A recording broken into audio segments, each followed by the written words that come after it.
तो हमारा जो इलेक्ट्रिसिटी चैप्टर है उसका 3 लेक्चर ख़त्म हो चुका है, जिसमें हमने करंट क्या होता है, पोटेंशियल डिफरेंस क्या होता है, रेसिस्टेंस क्या है, रेसिस्टिविटी क्या है, ओम्स लॉ, उसका VI graph, series parallel connection, हमने सारा कुछ पढ़ा और ये हमारा लास्ट लेक्चर होगा।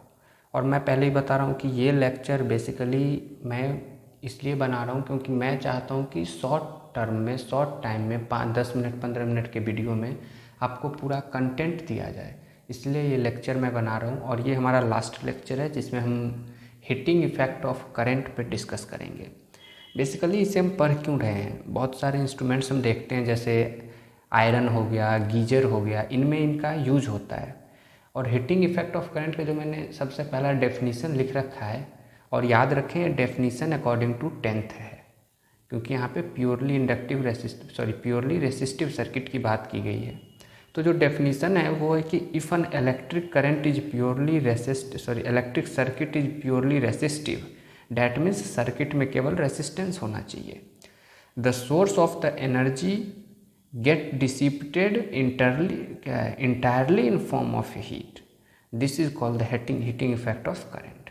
बेसिकली इसका मतलब क्या होता है, मतलब ये है कि कोई भी सर्किट ले लो आप, उसमें ये रेसिस्टेंस लगा दिया, ये आप कुछ भी बैटरी लगा दो, ठीक है। अब यहाँ से करंट पास होगा आई, ये करंट इस रेसिस्टेंस में जाएगा, ये करंट यहाँ भी आएगा। अब जब ये करंट इस रेसिस्टेंस में जाएगा तो रेसिस्टेंस तो बेसिकली एक ऐसा पाथ है जो कि करंट के फ्लो को रोकता है। रेसिस्टेंस बेसिकली एक ऐसा इंस्ट्रूमेंट है जो कि करंट के फ्लो को रोकता है। तो जब भी करंट इससे होकर के गुजरेगा तो ये करंट को अपोज करेगा, ये करंट को अपोज करेगा।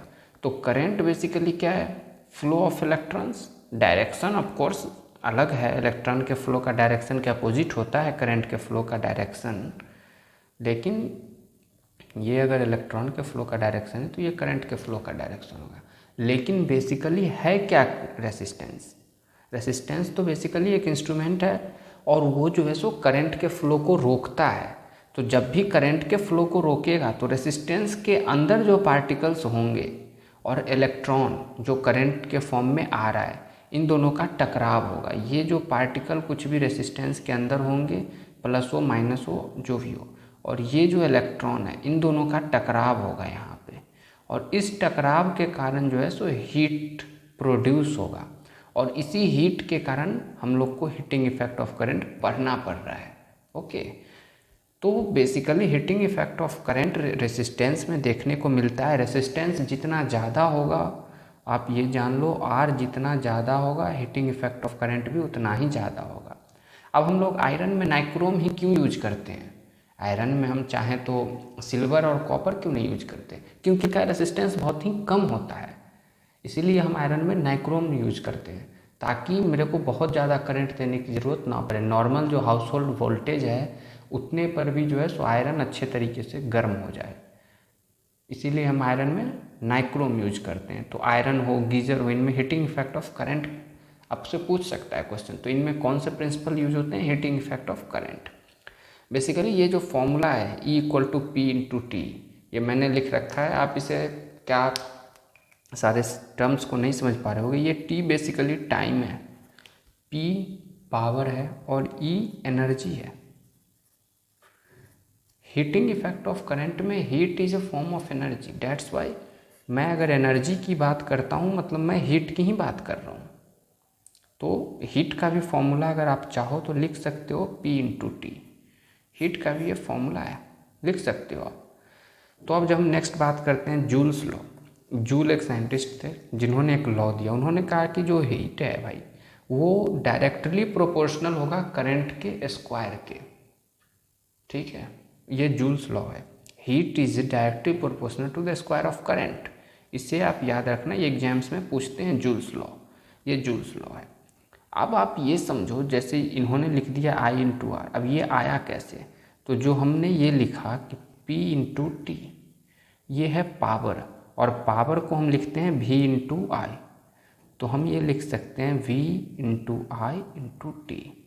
ओके, डैट मीन्स हम ये भी लिख सकते हैं कि E=VIT। अब V को भी IR लिख दो,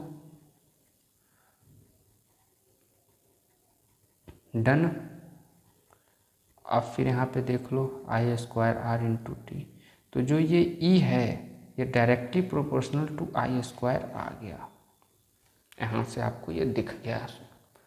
तो आप इसमें से बेसिकली आपसे ये फॉर्मूला एग्ज़ाम्स में पूछे जाते हैं, इस पे न्यूमेरिकल्स ये और ये याद रखें, ये दोनों बहुत ही इंपॉर्टेंट फार्मूला है, एग्जाम्स में इस पे न्यूमेरिकल्स पूछे जाएंगे।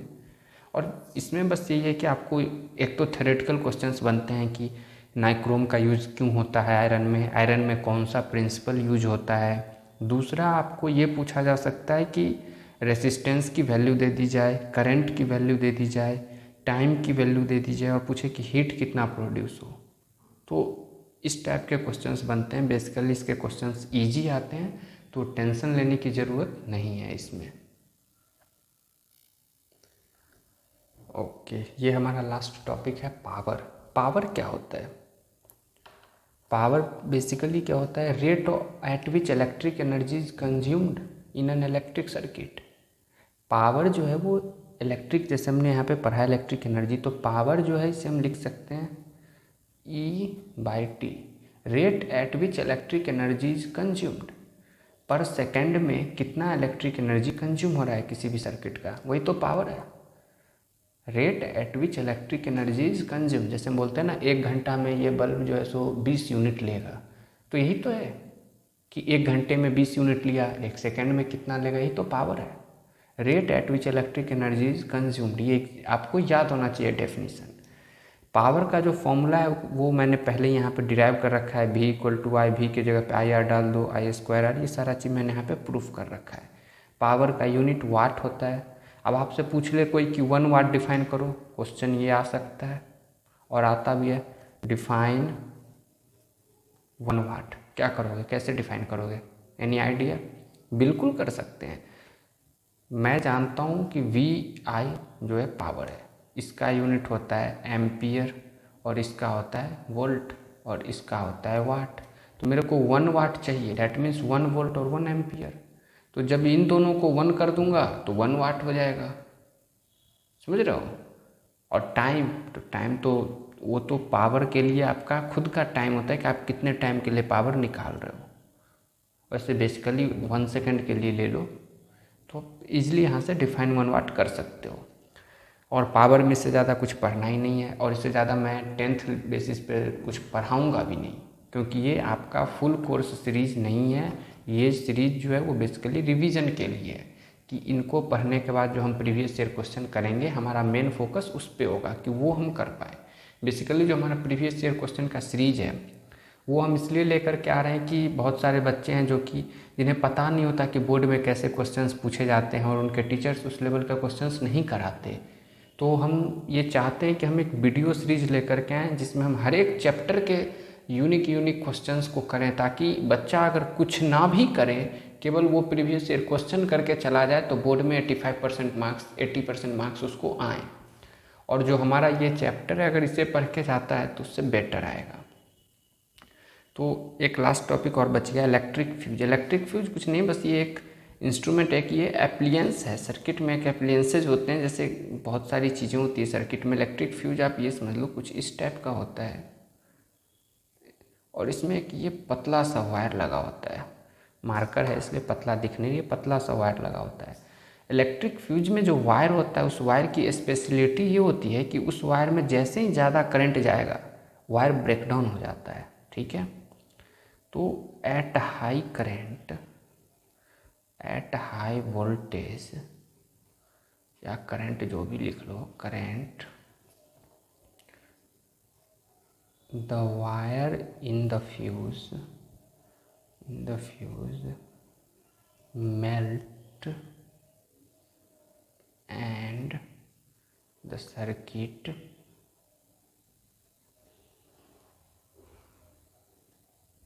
Breaks down.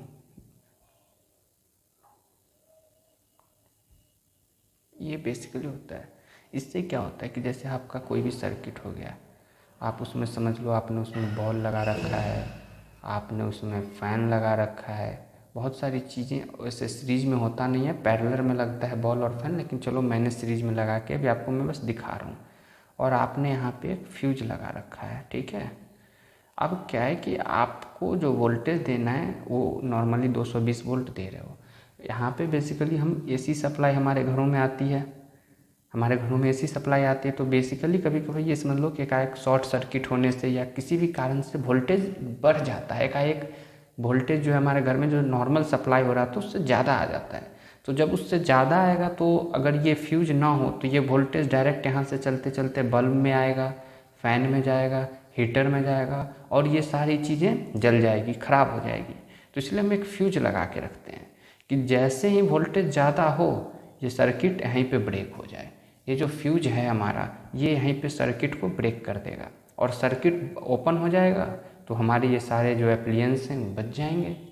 तो बेसिकली हम लोग फ्यूज इसलिए यूज़ करते हैं। तो आपने फ्यूज का यूज समझ लिया, कैसे फ्यूज यूज होता है, कैसे फ्यूज काम करता है ये समझ लिया। मेन यूज ये है